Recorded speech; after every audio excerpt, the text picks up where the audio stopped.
All right, everybody, and we are live here this evening without any of the extra super special fancy stuff. It's winter time, and what that means here is that the El Tesoro hunting season is in full swing, and Charlie, as well as Zach, are down in Texas. Therefore, not here helping run a live. Helping set up all the camera equipment, run all the special bells and whistles. All of the cool things that he does. Yeah. So, not only do we miss him because he's not here to hang out with, but we also miss him from a getting this live stuff set up standpoint. So, if you are new to our live bird dog chats with Ethan and Kat, they used to be our original Yawas. You ask, we answer, and they have evolved over the years. And now we usually start with some roll calls and check-ins and seeing where everybody's watching from.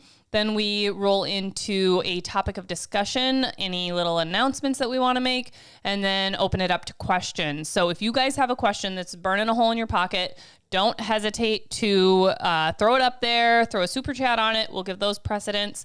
But we will be doing a few little things ahead of time, then rolling into questions, as well as we are doing a bird dog bingo, as usual, which Miss Kelly has helped put together and has continued to update and things like that.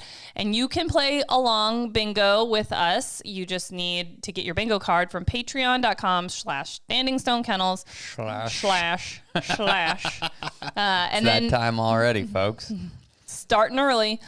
But then you can get your bingo card to follow along with us and watch our idiosyncrasies and things that we do and mark off your cards and win a bag of Eukanuba dog food, whichever formula fits you and your dog best.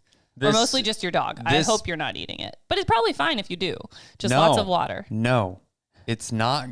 No, I tried I know you tried it. So here's a funny... You could eat it, though. Yeah, something sounds weird. Can everybody hear me all right? Is it just in my head that Is this my voice? Is this my voice? I can't tell. Oh, well. If you guys know what movie that's from, throw it up there. This whatever is on the screen there is bothering me. I think honey, our kids... that's just your face. Thanks, babe. Well, you're literally poking your face. Well, there's something on the screen on my face, which I would imagine is from kids touching the screen of the computer. Most likely. So, come full circle here. I think I can hear myself, and it was just my audio was turned down, and I felt like I was talking quiet, and I don't need to blow your eardrums out. So, let's get to some... No. Funny story. You said eat dog food. We are at the Eukanuba booth at Game Fair in Anoka, Minnesota. We'll be at Game Fair this year again. If you would love to come up and see us, it's a really cool show, all based around dogs and hunting. Awesomeness. Kat and I did seminars, depending which weekend it was. Really kind of a fun, unique opportunity to interact. Now, apparently,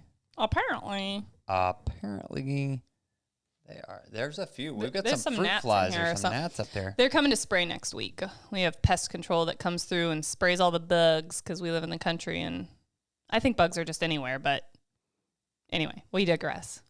We've done all of the digressing. Anyway, so at Game Fair, dog food, and James was thinking he was being real sneaky and smart and funny.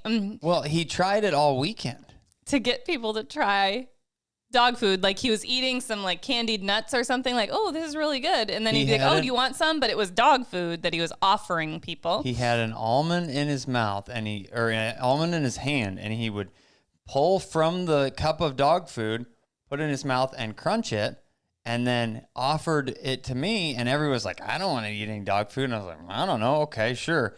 Eat the dog food. It has a really awful aftertaste that was hard to get rid from of. A human palatability, you would have rated it as a not a 10. No. But the dogs love it, so there is that. So this specific evening episode of Bird Dog with Ethan and Kat is brought to you by... Ethan and Kat. It's been a long day. Bird Dog Chat with Ethan and Kat Sponsored by Eukanuba. They're giving away the bag of dog food. Whoever wins bingo this evening will get a code. You just need to message us. I'll send you the code to order a bag of dog food on Amazon. Works for any Eukanuba sporting dog food.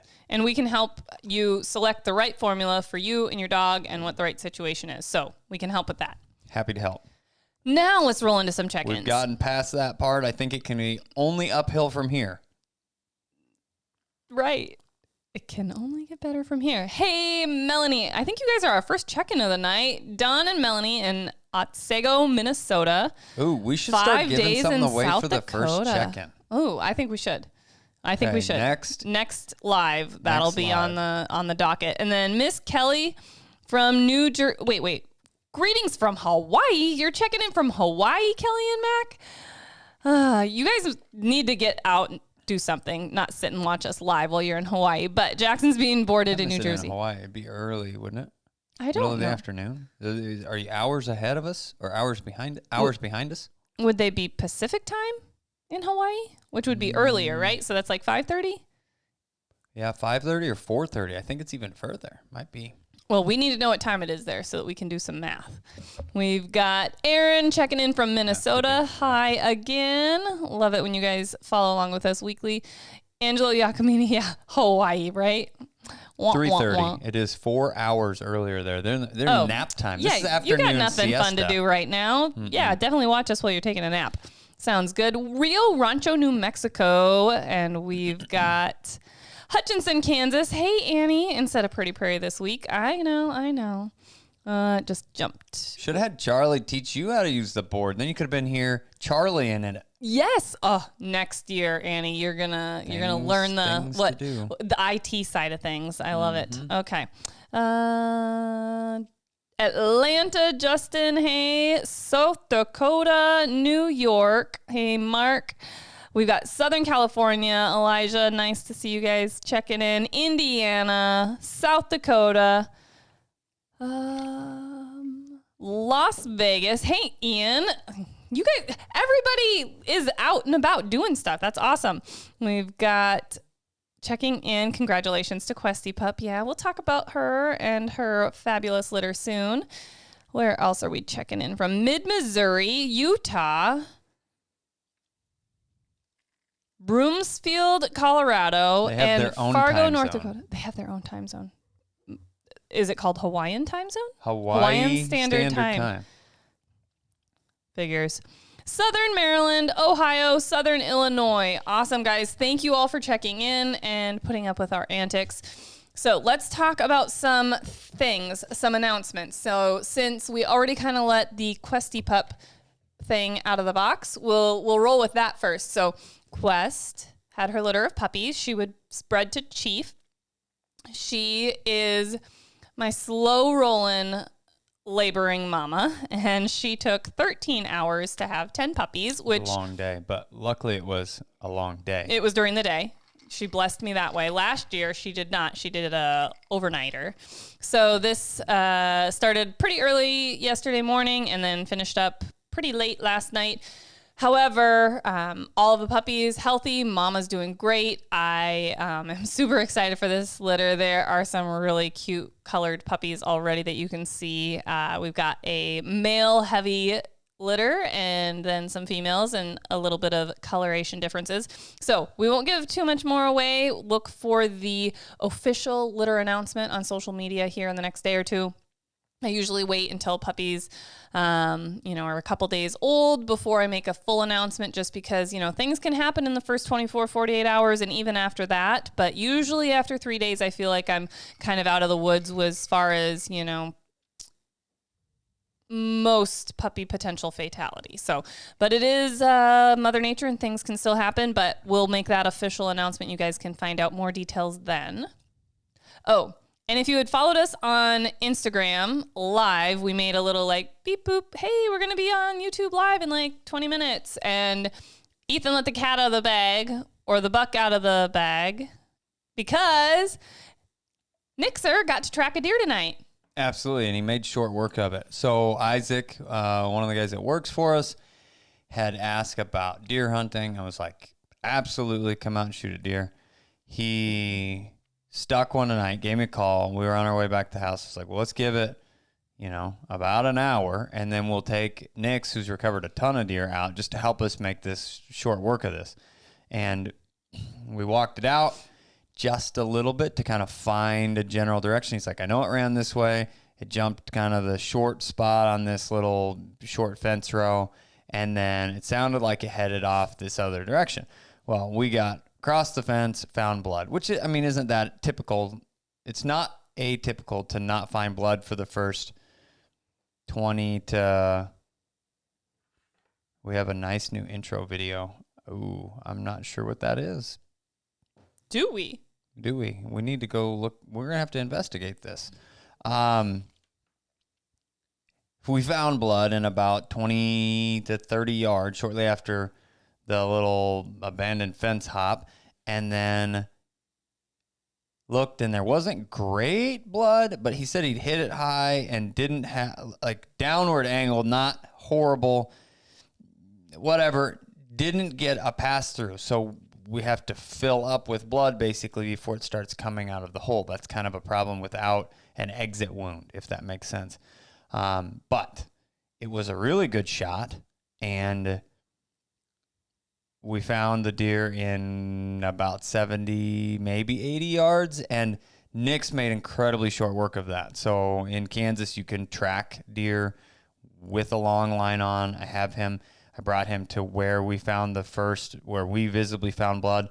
And just like a laser beam, he went, here's where the arrow came out. It got caught on some tree. Oh, there's my hand. Caught on some trees or a tree branch or something and pulled out. And then there's the deer dead. It was that fast. I don't think it took I put him on. I don't think it took him less than 2 minutes, maybe.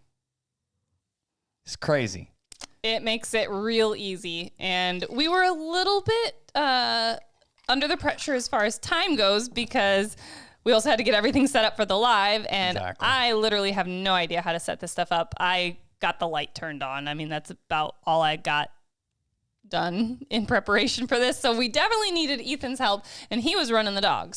And I didn't shoot the deer. Isaac did, gentleman that works for me. So he has a standard basic boy bow. And not a pink bow. It wasn't pink. No pink arrows. No pink anything. I don't think so. But it was really cute because Aiden also wanted to go on this adventure. Yeah, he helped track the deer.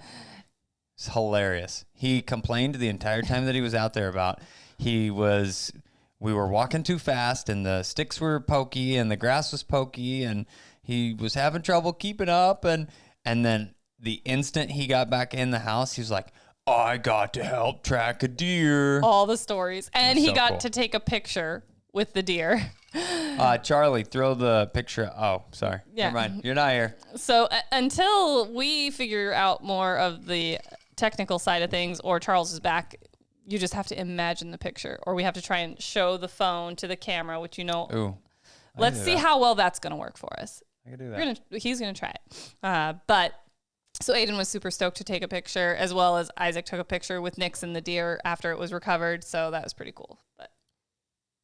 So there is Nix with the deer and Isaac. And then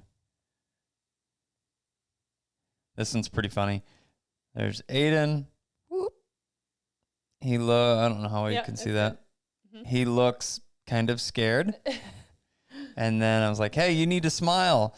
And then he smiled, but he doesn't look much less scared. So he was a little unsure. He's like, this deer's head is really heavy. That's funny. But it was a cool experience, and glad it all worked out. Somebody will be eating well soon.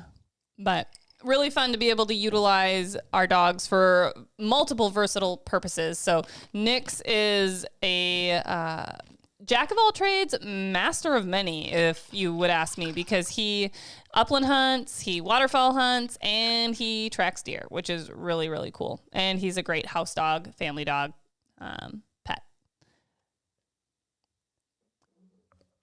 There was some fuzz lint in your cup. I think it was probably because I had it sitting upside down on a towel to dry. And I bet like there was like a fiber off of the towel that went in the glass when I made your drink. So sorry for that. A lot of great new content coming out. We've been a little bit stagnant with how insanely busy that we have been. And when Ethan's gone guiding and hunting, half the talent is missing. I mean, maybe not quite half, but some of the talent's gone. You're giving me a lot of credit there, babe. And then there's been some hunting trips as well where Dustin's gone along. And then all the camera equipment goes with. So we are hopefully back on track and rolling with some content.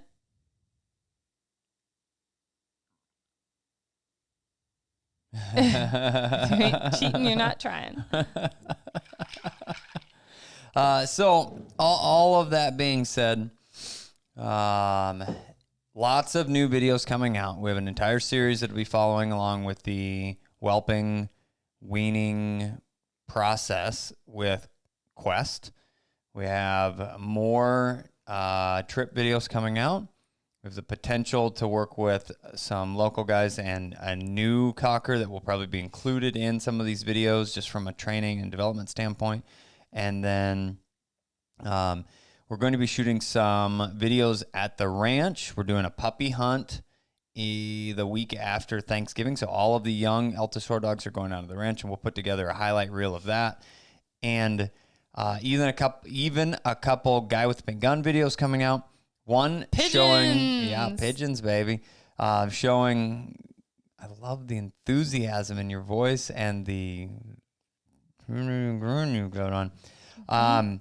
Showing off the brand new loft and the additional adjustments to the loft before. So it seems like it's a never ending process, always building, growing, changing. It sure does. Had the wrong emphasis on the wrong syllable, something like that. Yep. So, and then also shot yet another video giving kind of a mid-season update on how poor my pigeons are flying this year. I think everybody's pigeons have been flying pretty poor. They have. So one example is I had 50%, 3 out of my 6 birds finish the Hoosier that started with almost 5,000 pigeons, or just over 5,000 pigeons, and I had 3 of the, I think, less than 600 that finished the final race.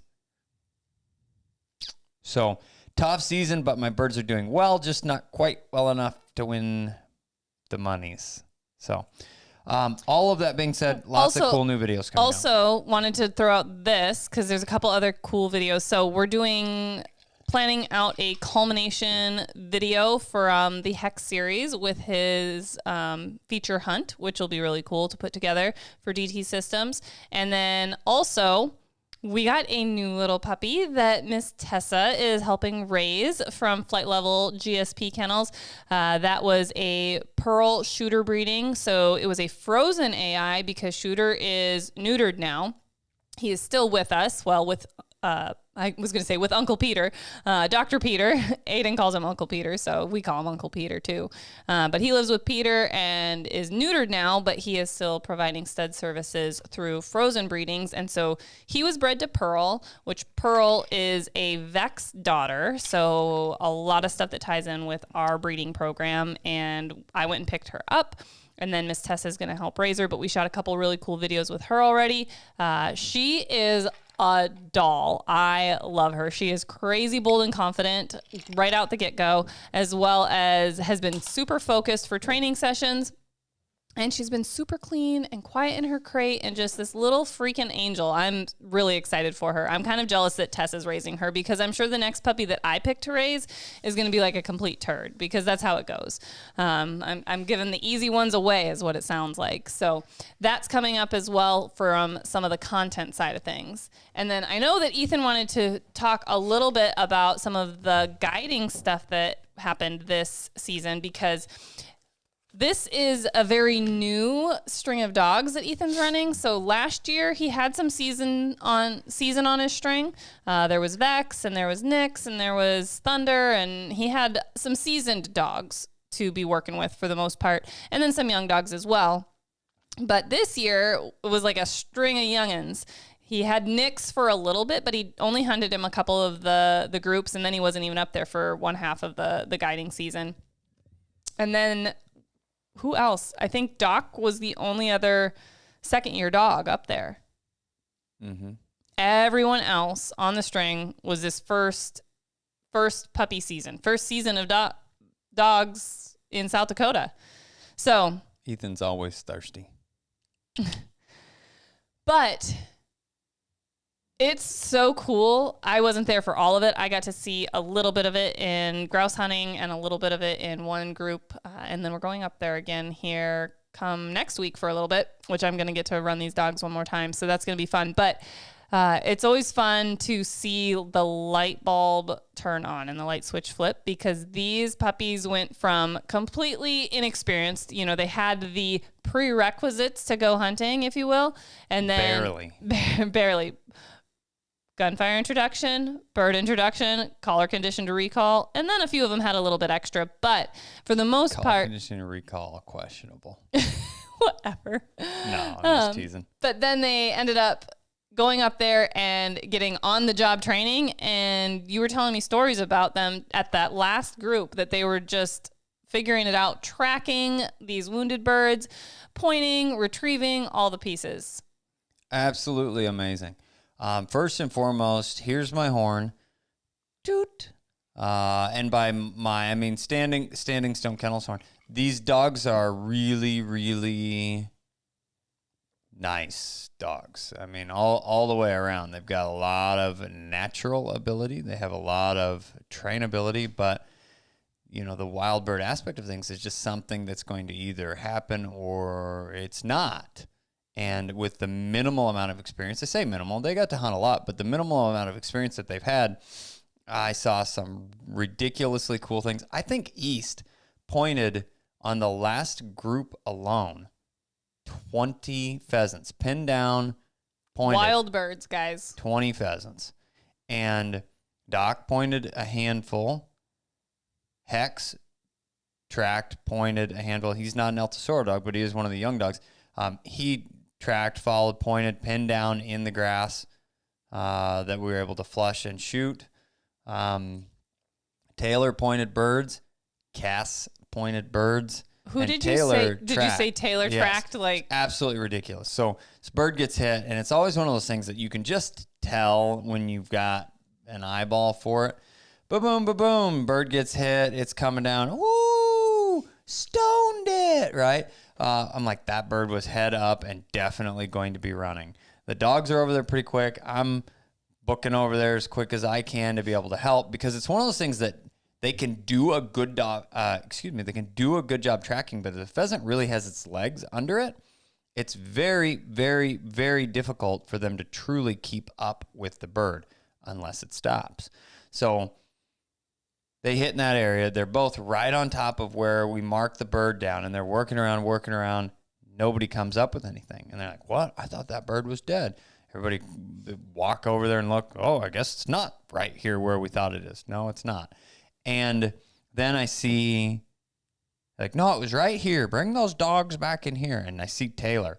You start, I'm like, no, we're following that dog, because she is very, very birdy, and she's either going to come up with the bird we're looking for or another one. I don't know.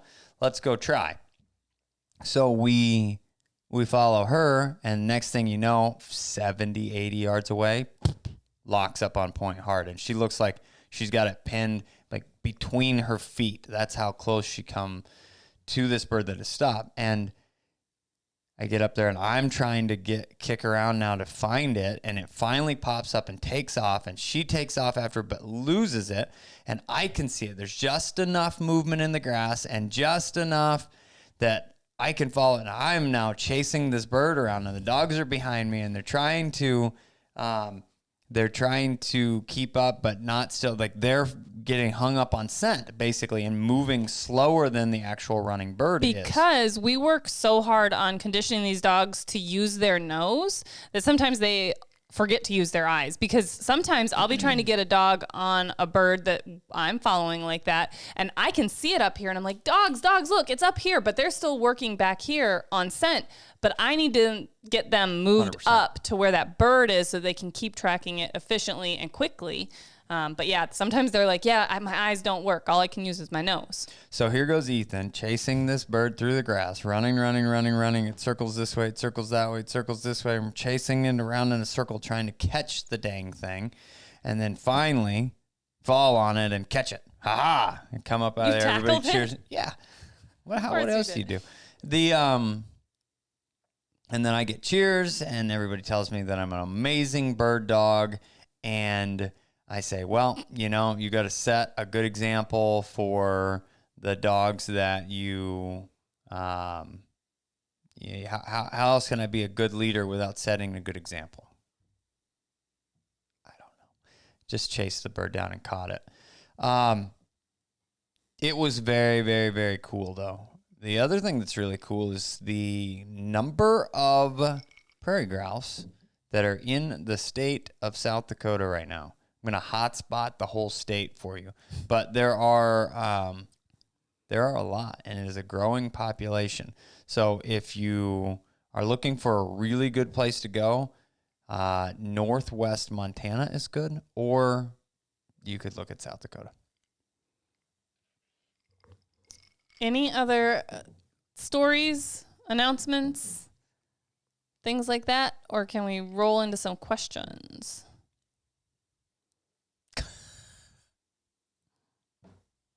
What does that say? That's actually very hilarious. I won't even do it. I was going to be mean. But it's the truth. It's the truth. Yeah, I know. Pheasant's much larger than text, Miss Kelly. And much larger. Sometimes I will have to say, like, the high contrast on the text, like the white letters on a black screen, some of that really high contrast is sweet. hard Thanks, to see sometimes and focus on. So lots of really fun updates. It's been a little while since we've caught up. I don't know that. Oh, this is I posted about it, and a lot of people are asking. For the folks that are here, can kind of get an idea. We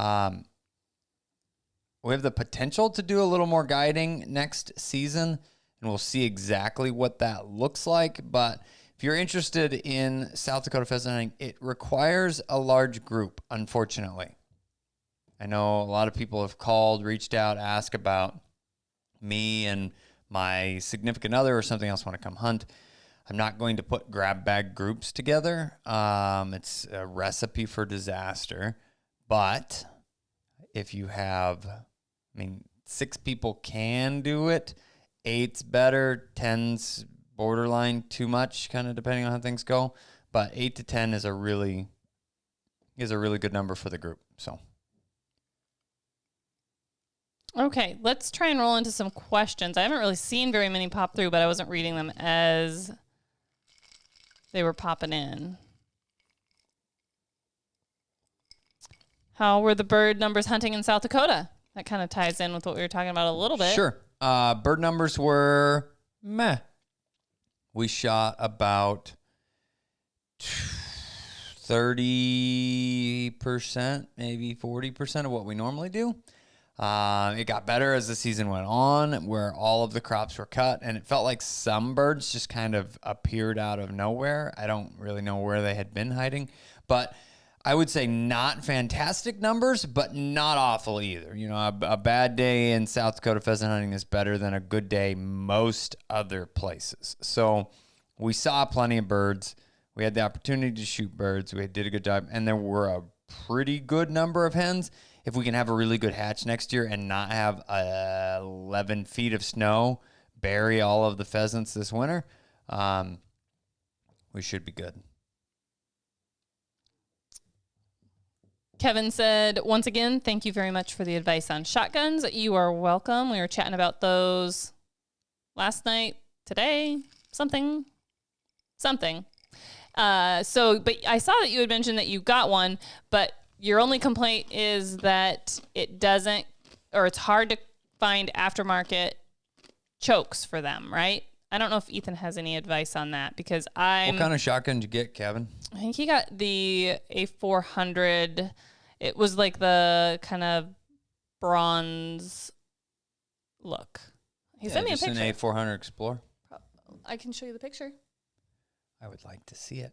Briley has aftermarket chokes or Carlson choke tubes. Those would be the two big manufacturers of aftermarket choke tubes. I don't know how to really make it bigger. Is that bigger? Not really. But there we go. Yeah, it's just an A400 Explorer. It's absolutely fantastic. Yeah. And your piece of wood looks really sweet on that. That's fancy. I wasn't sure if it was the Upland or the Explorer. No, the Upland's all stainless. Silver? Yeah. The Explorer, awesome shotgun. It's the exact same shotgun I shoot. No, I have the Upland. Yeah, that's not the same shotgun. I used to shoot this, and then you stole it from me, and you turned it pink, and so then I had to get a new one, and I got the Excel, but it doesn't have the magazine. Clay. Yeah, it's a target shooting gun. Yep. But it doesn't have the magazine cutout, so it's kind of a pain. You have to cycle through everything in and out of the truck, all that. From a hunting standpoint, or you just have to unload your gun, boom, boom, boom, at the last pheasant that you see in the field. But then you got me the A400 Upland, which has a magazine cutout, and yay! It's very pretty. And the kickoff is in the stock. Yeah, I want to get one. I know, you do. I want to get one, but I don't have a good person to do the Cerakoting anymore. The guy that I used to use is no longer in it, and Cerakoting wood is difficult and likely to crack, and the replacement stock with the kickoff built into it shouldn't be cooked, so we have lots of problems to work around. But kind of a crazy thing. Speaking of the pink gun, I get a call from a writer for the Wall Street Journal writing a cover feature on the fact that pink is now being used as a safety color as an and/or instead of orange. It's approved in 11 states. I know, I don't know. I think Wyoming and Montana, or just Wyoming, maybe is one of them. Several of them are, anyhow, 11 to be exact. And he had got several tidbits about calling, talk to me, a guy that carries a pink shotgun, and wanted to know why. And they actually asked for a whole bunch of pictures to utilize one as the cover photo for the article, as well as part of our interview. I don't know exactly what will be used or not from what I said, but kind of a crazy thing. Really cool. So if you get the Wall Street Journal, be looking for an article and maybe a picture or two. Yeah, probably just a picture. That's all they wanted. Well, was just a picture. I meant an article with the picture. Yeah. So do you know when they said that might be coming out? Whenever it comes out. That's how sounds about right with that writing game. So usually when they call, their deadline was yesterday. So it might be coming out soon. Then when it gets printed, it gets printed.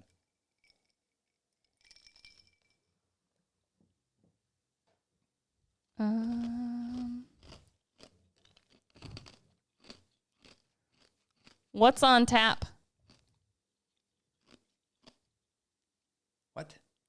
Miss Kelly, what's on tap? What are we drinking? I am drinking seltzer water with LMNT hydration salts in it this evening. Me too. And it's a really cool combination because I have these tasty seltzers. This one is mango grapefruit, and then my LMNT, which I think it's really funny how it looks on the thing, which maybe you'll be able to see that. And I call it lemon tea because it's LMNT. So lemon tea. And this is it's a hydration packet. So you've got sodium, potassium, and magnesium, and a scientifically proven combination for optimal hydration assistance. But anyway, I tossed that grapefruit salt flavor onto my grapefruit mango seltzer water, and it's like a Paloma, kind of. It's tasty. It is tasty. What else do we have? You think you got a bingo already, Aaron? Let's look it up.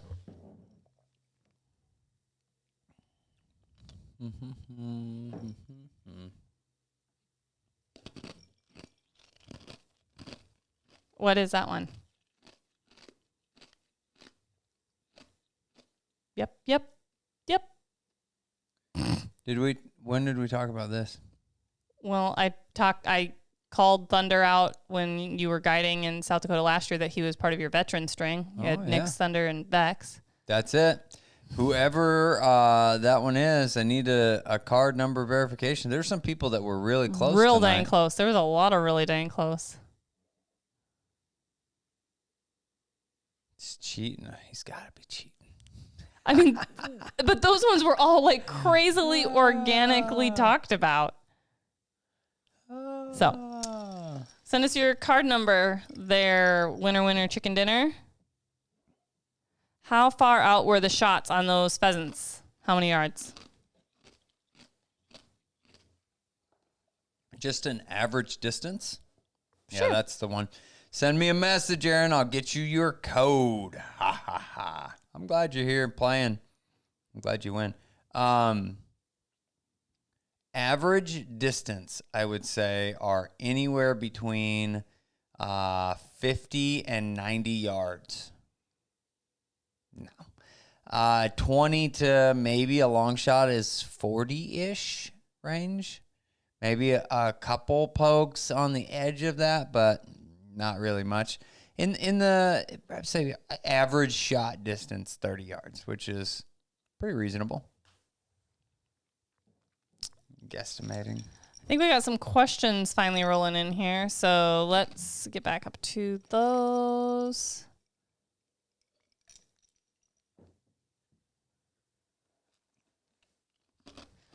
Can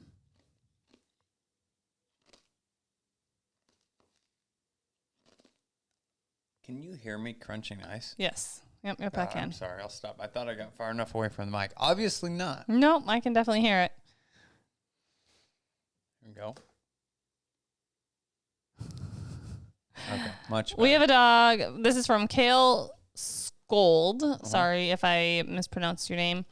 We have a dog that has caught 2 birds right as they flushed this year. Luckily, both have been roosters so far. Any advice on stopping this before she catches a hen? What kind of dog?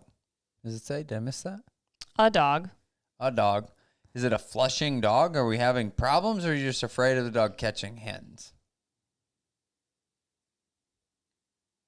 Come back with more information. Kale?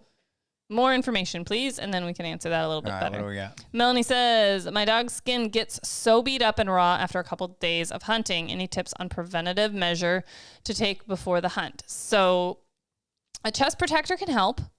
Depends on where they're getting beat up. It does. It definitely does. It can help protect their chest and a little bit of their underbelly, but that's about it. Some sides maybe, but most of the time that's not where dogs are getting truly the most beat up.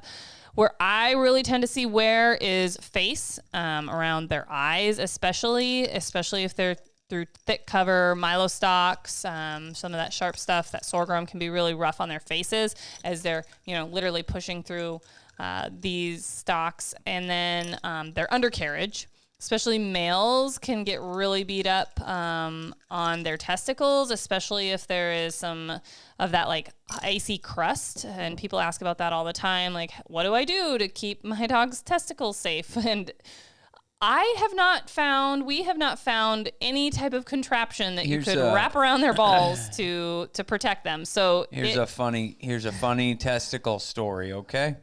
I know this story. So yes, a guy got a dog from us, and great guy, been friends for a while too now, and he called and had just that problem.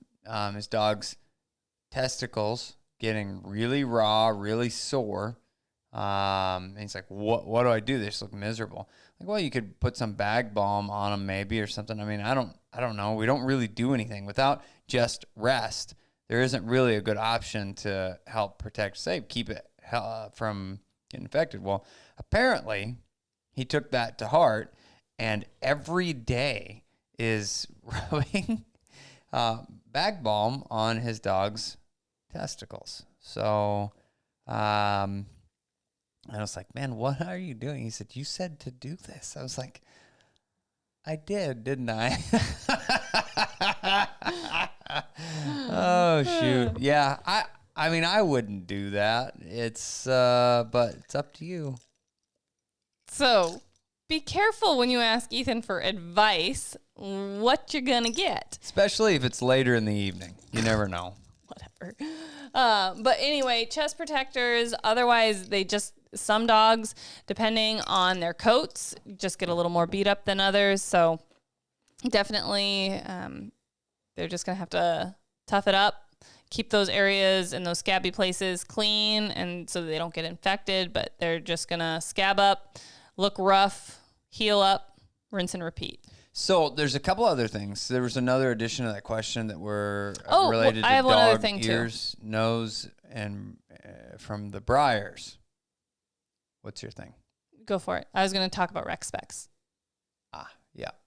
So as far as protecting ears and nose from briars, again, not much you can do.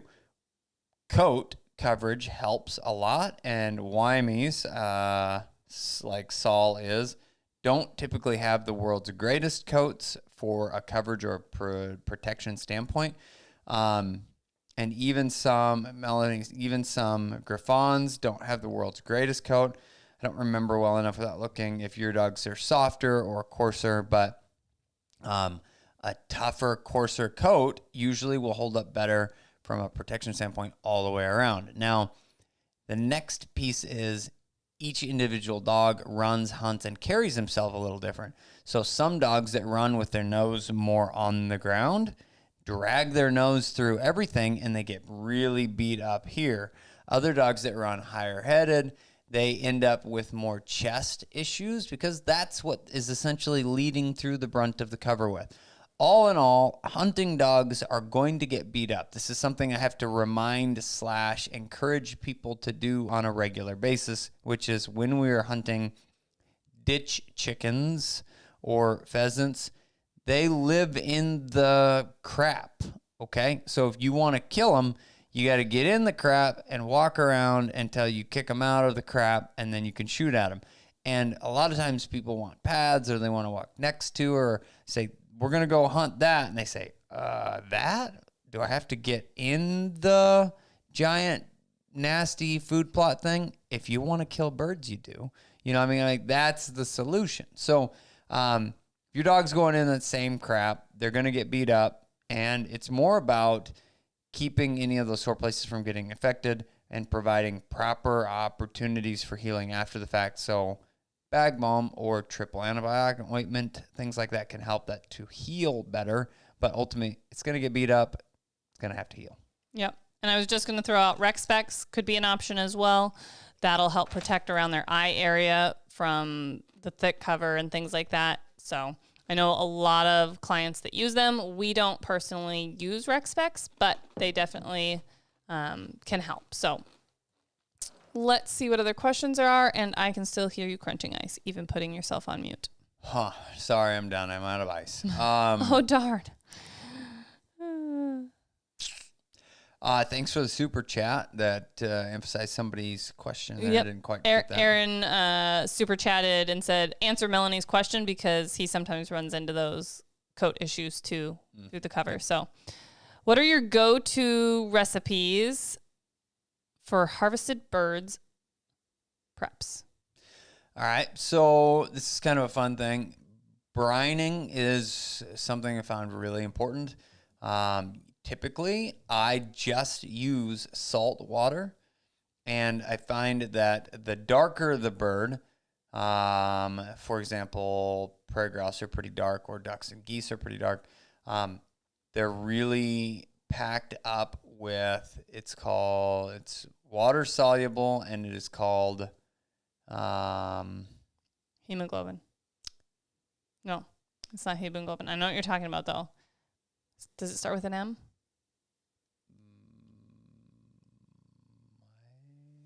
Myoglobin?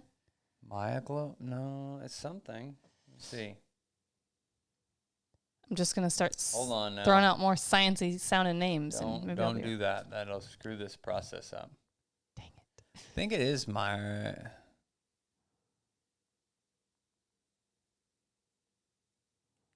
Michelle, you just got your final rise test. That's awesome. You're right. Yep. You were right. Myoglobin, I was right. So myoglobin is the water-soluble combination, basically. It's binding iron and oxygen. That's why if you eat into the protein. So if you eat a really red goose meat, it kind of has a metallic-y taste, but it is water-soluble, meaning can be dissolved by water or in water, right? Cut the meat thinner, strips-wise, brine it, soak it. That's going to get a good portion of that out. And then on average, the number one thing that people do wrong is overcook it. So dries it out, toughens it up. I would say water baths, sous vide is a good option for game. It's more difficult to overcook because you set a temperature and it stays exactly that temperature. Grilling isn't a bad option. If with pheasants, we do that usually a breast and then slice it in half, brine, slicing the breast in half so that it is thinner, brining those pieces, and then just quick, like a flash grilling, basically, with some seasoning, just your basics, salt, pepper, garlic, and it's pretty tasty that way. Then you can do all of the other hoopla stuff with gravies and slow cooking and wrapping it with bacon and cheese and really jalapenos and stuff like that. The only other thing that I would say that we've done that turned out really well is we actually did you would want to do it skin on, and the brining would have probably helped us in this situation, but we did a spatchcock pheasant. So smashed her flat and roasted that, and then we made a chicken salad out of pheasant. With pheasant. Yeah, and that was actually really tasty as well. Yeah. So just replacing essentially where you could use chicken. Whoa. I had a cramp in my hamstring. Obviously, my hydration needs is not. some more hydration. Yeah. Key being there, though, that you don't overcook it. It's way too easy because people say, oh, it's dry and gross and tough. It's just overcooked. I mean, that's the long and short of it. That's it. So as far as magical recipes, don't really have one.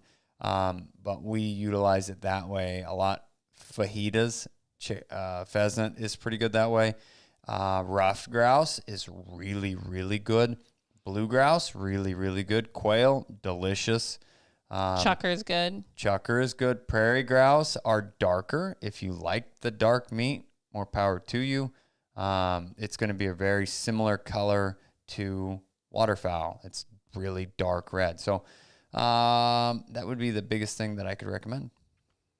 Next question, Lombardi 505. For your working Cocker Spaniels, do you generally shave them pretty short for hunting to avoid them getting too matted and such? Yes. What we try and do is find slick coated working cockers, which yes, we're definitely trying to move in the direction of more slick coated cockers, but Trip's kind of fluffy. Trip's fluffy. Cruiser, so fluffy. He was like a freaking teddy bear. Yeah. We had Bella, to slick coated. Yeah. Nice. Yeah. This new puppy looks pretty slick coated, so hopefully he stays that way. But the slicker the coat, the easier it is from a grooming standpoint. But otherwise, yes, trimming them up because they will Velcro everything to their furnishings and their fluffy fur. Enter name, recoil or gas operated shotgun for gas. Gas operated. Gas or inertia driven, I think is a lot of times what it's called, but recoil driven essentially. But gas operated is what the A400s are. So this is a question that happens, I've gotten quite a bit this season, actually. Alex Stevens, any tips on stopping a dog from searching for mice? So that happens. Even some of our older dogs will try and mouse a little bit every once in a while. It happens typically when they get bored. We hit a dry spell. It's been a couple hours since we've found birds, things like that. And they're like, well, if there's no birds out here to hunt, I'll find something else. So that can happen with an older, even more seasoned dog, an experienced dog, but it also can happen with young dogs. And probably that's when it happens more frequently, is when they're out there and they don't necessarily know their purpose as much, and don't have as much experience, even just pointing pen-raised birds or training birds, to really figure that out. And they do get a little bit bored. And so they're like, well, I will start pointing off game, whether that's a mouse or a rabbit or a porcupine, as well as sometimes they'll even point leaves or something that catches their eye, because young dogs are still also figuring out their noses a little bit more, and so can be a little more visual. So my advice to get them to stop searching for mice is to do some training sessions where you put emphasis on birds that you know specifically where they are, so that you can reinforce the good pointing behaviors of pointing birds, and then take them hunting, and as much as you can, get them on as many wild bird opportunities as you can, which I know that we can't always control wild bird numbers, but that would be my tip. Sure. Experience. Mm-hmm. Jack Armstrong says, hello, my wife has a Vizsla that she had before we met and is untrained. I'm nervous about my puppy acquiring her habits. Plan on following your videos of training Thunder. I'm listening to all Yawas. So, first of all, Jack, that is awesome. Congratulations on your new upcoming puppy.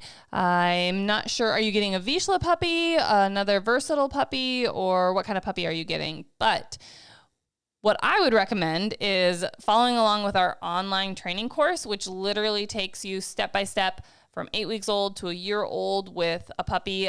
We have a versatile version as well as a retriever version. So depending on the breed of your dog, you can follow along with the one that would be most appropriate. But absolutely, your puppy has the potential of learning naughty habits from your older dog, especially if you don't create, a training routine, structure, and let them interact unsupervised. So definitely separating them for training sessions and holding your new puppy to some standards and accountability will be really important. And you can always apply those behaviors and that learning to your Vizsla that's older. It can still learn. An old dog can still learn new tricks. Sometimes it just takes longer, but that would be really fun. You could literally follow along with the exact same training course with your puppy and your older dog. And though your Vizsla may have, some of the obedience behaviors and things already understood, it's a great way to reinforce them, go back to the drawing board and make sure that all of those pieces are in place. And then you can have the same expectations for both of them. So even though our course is designed technically to take a puppy from 8 weeks to a year old, and it's exactly how we train our puppies, it's what we follow along with. Well, it's what we created that follows along with what we do. You can absolutely do it with an older dog. So rescues, things like that, an older dog that hasn't had any training, just follow along with it lesson by lesson, step by step, and you'll get there same as your puppy. And you can get that at standingstonesupply.com/courses. I will say, you heard it here first, big Black Friday sale coming up, and that will include a sale on the course itself. Yep. Spoiler alert. It's 30% off everything labeled Standing Stone. Not everything on the store, everything branded Standing Stone. So. Yep. So, and the courses. Wheelie McGee says, pointer recommendation for a disabled hunter. I use an all-terrain power wheelchair. Need a dog that works close due to not being able to follow it everywhere in the brush and that can also flush. So that's a great question. I'm glad you're still able to get out and get some hunting done. Even in those all-terrain power wheelchairs that have the tracks and stuff, those are really cool. I've actually judged a lady through the NAVDA testing system that she utilizes one of those and trains her. She's got a short hair, but she trains that dog, and that dog does an amazing job. And it's so cool to watch this dog present its retrieved birds. It just walks up the track and hands it to the lady, because if the dog would swing into a heel next to the all-terrain vehicle or something like that, the person could not reach the retrieve to take it from hand. So she taught the dog to walk up the track to basically present the bird. So that was really cool. But so obviously a short hair is an option. Now, I know you said you want something that's a little bit closer working, and there are short hairs that can be closer working dogs. There are short hairs that can be bigger running dogs. It's all about the breeding and the lines that are being bred. So don't think that a short hair is a big running dog and they've got to be counted out as an option, but they definitely, depending on the lines, could fit what you're looking for. Do you have any other specific pointing breeds that you think would be a good fit for that? English pointers. Do you think they run too big? I don't think that if you get the right one, I don't think that they run too big. But what they are going to do is stand on point Forever. more naturally. So you've got time to get there, even if they are a little bit further out. That would be my. That does make sense for sure. Good. I'm glad there was a connection made there. I was just thinking because he was saying. I was like, wait a second. Did I totally miss what was happening? Yes, basically you did. No, that's fine. Do you prefer the 6 foot or 4.5 foot easy lead for teaching heel? From Sam S550. On 3. 3, 2, 1. 4.5 foot. Aha. We created the 6 foot because there were enough requests for it, and it can be utilized in a lot of obedience classes and things like that require a 6 foot leash. But we probably sell 6 to 1, maybe. The 4.5 foot. They are the perfect length. Like literally, we played with the length of the easy lead. Down to the inches. Down to the inches. I mean, we went from 48 inches to 45 inches, all over the place, and it has to be a 4.5 foot leash for whatever reason. It's like the perfect length, and it crazily enough works for dogs perfectly, depending on how tall they are, how big their head is, how tall their handler is. Usually their head size is proportionate to their height. So it a adjusts. Dog that's big and tall has a big head, takes up more of the leash, but the leash is closer to you because their head's closer to you, to where your arm or your hand would be. And then same thing in reverse. A smaller dog has a smaller head, so it uses less material to use the head halter portion, and you have a longer head. So it really I want my dog to walk directly next to me, the 4.5 is a great option. If you do want a little extra length for airing them, trying to potty them, things like that. Dual purpose this a little bit, then a 6 foot isn't a bad option. And you can always coil up the extra. Yep, exactly. So, perfect. We got time for about one more, it looks like. Oh, was there another super chat? I think that was the same one. That one. was the one? Yep. Okay, just wanted to make sure. This is a good question. From Tom Grieve. Yep. Do you have success in training dogs to stay within 50 to 100 yards for pheasants, but 200-ish for grouse? Or do your dogs, in your experience, have a set range for hunting upland? So it's an absolutely fantastic question. And no, 100% the dogs can adjust naturally. That's how we try and help develop them. And we can talk a little bit about that in a second. But they adjust naturally, and the really good ones do a better job of adjusting naturally to the cover and the type of hunting we're doing. When we are running in grouse country, it's short grass prairie. They can see a long way. We can see them a long way. They roll. I mean, 300, 400, 500 yards isn't that abnormal. Now, granted, are they going to get grouse, prairie grouse specifically I'm referring to, pinned down, held for long enough for me to get 500 or 600 yards away? Not necessarily, but early in the season, those birds don't always fly that terribly far. And if they're running 400 or 500 yards, that's saving me miles of walking, as well as helping us to be drastically more efficient in truly covering ground. Now, when we get into actual pheasant hunting, especially when I'm guiding, I have to keep them close. Now, pheasant hunting itself even changes for me, but when I'm in the Dakotas, I have to keep them close. They might be within 20 to 30 yards most of the time. Where in Kansas, I might still let them run 50 to 100, exactly what you were talking about. And then again, quail hunting down south, they can be handled and adjust. If we get into some thicker stuff, they're going to stay closer. If we get into some wide open stuff, kind of where we hunt, in the past, I've hunted blues, kind of in the western half of, not quite south, I wouldn't call it south, but western-ish portion of Texas. There were quite a few blues there, and that was more wide open, shorter, brushy cover, but still more open, and they ran bigger. So all of that being said, then pull that into the woods, and they should hunt even closer yet. Adjusting naturally to cover is something that can be expected of a good dog. This is actually a conversation that I had just today with a gentleman named Chad, a new guy with the Cockers, I went over and looked at some of his dogs, and we talked about styles of hunting and adjusting to. He was a little bit concerned, and rightfully so. He's got a lot of experience with this, but hunting too many quail at the ranch, like what we're talking about, potentially preventing the dog from being field trial ready, which requires bigger casts and some independent hunting and things of that nature. And my opinion was the good ones will be able to adjust. You know, they will know we've got pointing dogs on the ground, so I basically run and fill in pointing dogs and flush birds. And when I don't have pointing dogs on the ground, I have to do the work to change it up, whether you're hunting pheasants or anything else. So really, really good question. So Kale Skold mentioned some of those additional details that we'd asked for. Last piece here. Yep, because we'd started this question. We want to finish it. So Brittany Lab Mix that usually just points, and he said down here, she locks hard until I come over to kick them up, but if they spook before I get there, she will jump forward and grab them. Last thing, are these wild birds or are these I believe he said birds? they were wild. 2 birds right as they flush this year. Didn't say wild birds. So that would be a good question. Stalked birds, released birds, something like that? Because most of the time, and I'm not going to say all the time because it does happen. I've seen it happen. Yeah. That pointing breeds and flushers even can't typically catch wild birds. They go to catch them, they flush wild.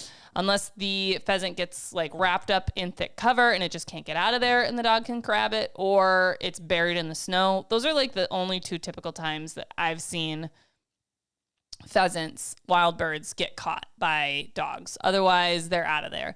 So if it is a wild bird, dang, you got a quick ninja-like reflexes dog, and that's kudos to your dog.